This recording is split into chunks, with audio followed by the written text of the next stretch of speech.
Samajwadi party के राष्ट्रीय अध्यक्ष अखिलेश यादव ने आज प्रदेश कार्यालय में उत्तर प्रदेश के सभी नेताओं की बैठक बुलाई। इस बैठक में अलग अलग विंग के भी नेता शामिल हुए, चाहे वो अल्पसंख्यक प्रकोष्ठ हो, सांस्कृतिक प्रकोष्ठ हो या फिर यूथ ब्रिगेड हो, युवजन सभा हो। उन सभी नेताओं को बुलाया गया। इस बैठक में खास तौर पे 2025 में किन मुद्दों को लेकर के गाँव में जाना है, कार्यकर्ताओं को, लोगों को समझाना है, इस मुद्दे पे चर्चा हुई। इसके अलावा चूँकि संविधान को लेकर के बात चल रही है, समाजवादी पार्टी का मानना है कि डॉक्टर भीमराव अंबेडकर का भारतीय जनता पार्टी ने अपमान किया है। ये बात जन जन तक पहुंचाने के लिए हर गांव में एक संविधान रक्षक की भी तैनाती की जाएगी। इसके अलावा महिला नेताओं की एक तरीके से बूथ पे महिला नेताओं की भी तैनाती की जाएगी। मुद्दों पर चर्चा हुई, व्यापक चर्चा हुई और लोगों को निर्देश दिया गया। इसके अलावा अलग अलग चौपाल लगाने के भी निर्देश दिए गए हैं, सेक्टर और जिला स्तर विधानसभा वाइज। इसके अलावा जो सबसे महत्वपूर्ण था वो अयोध्या की मिल्कीपुर विधानसभा में उपचुनाव होने हैं। हालांकि अभी डेट नहीं आई है, चुनाव पहले होने थे, लेकिन मामला हाईकोर्ट में होने की वजह से काफ़ी लेट हुआ। अब हाईकोर्ट ने आयोग को भेज दी है कि हाईकोर्ट से कोई वास्ता नहीं, वो उस याचिका को खारिज कर दिया जिस याचिका का आयोग ने जिक्र करते हुए चुनाव स्थगित किया था।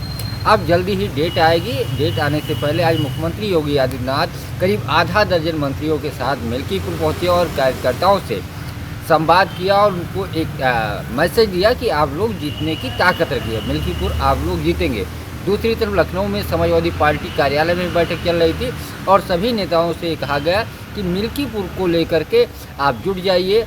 अलग अलग जो विंग के अध्यक्ष हैं, चाहे वो अल्पसंख्यक विभाग के हों, पिछड़ा वर्ग के हों या फिर यूथ ब्रिगेड के हों या युवजन सभा के हों, इन सभी को, इसके अलावा जो इन्होंने जो एक अम्बेडकर वाहिनी है उसको भी, क्योंकि उसके भी एक तरीके से दलित नेताओं को जोड़ने के लिए बनाई गई थी, तो उन नेताओं को निर्देश दिया कि आप लोग मिल्कीपुर जाइए। मिल्कीपुर चुनाव समाजवादी पार्टी और ख़ास तौर पर भारतीय जनता पार्टी, दोनों दल आमने सामने होंगे और दोनों दलों के लिए एक तरीके से प्रतिष्ठा का सवाल है, क्योंकि मुख्यमंत्री योगी आदित्यनाथ अयोध्या लोकसभा हार का बदला मिल्कीपुर उपचुनाव में लेना चाहते हैं और समाजवादी पार्टी एक तरीके से, चूँकि मिल्कीपुर सीट उसकी है, उसको बरकरार रखना होगा, क्योंकि अयोध्या से सांसद अवधेश प्रसाद चुने गए, वो लोकसभा पहुंच गए, उनके इस्तीफे देने के बाद खाली हुई। तो ऐसे में सपा जीत करके मैसेज देना चाहती है कि भगवान राम की नगरी में समाजवादी पार्टी का कब्जा, यानी एक तरीके से समाजवादी पार्टी वहाँ बढ़त बनाएगी। उसको लेकर के कार्यकर्ताओं को मंत्र दिया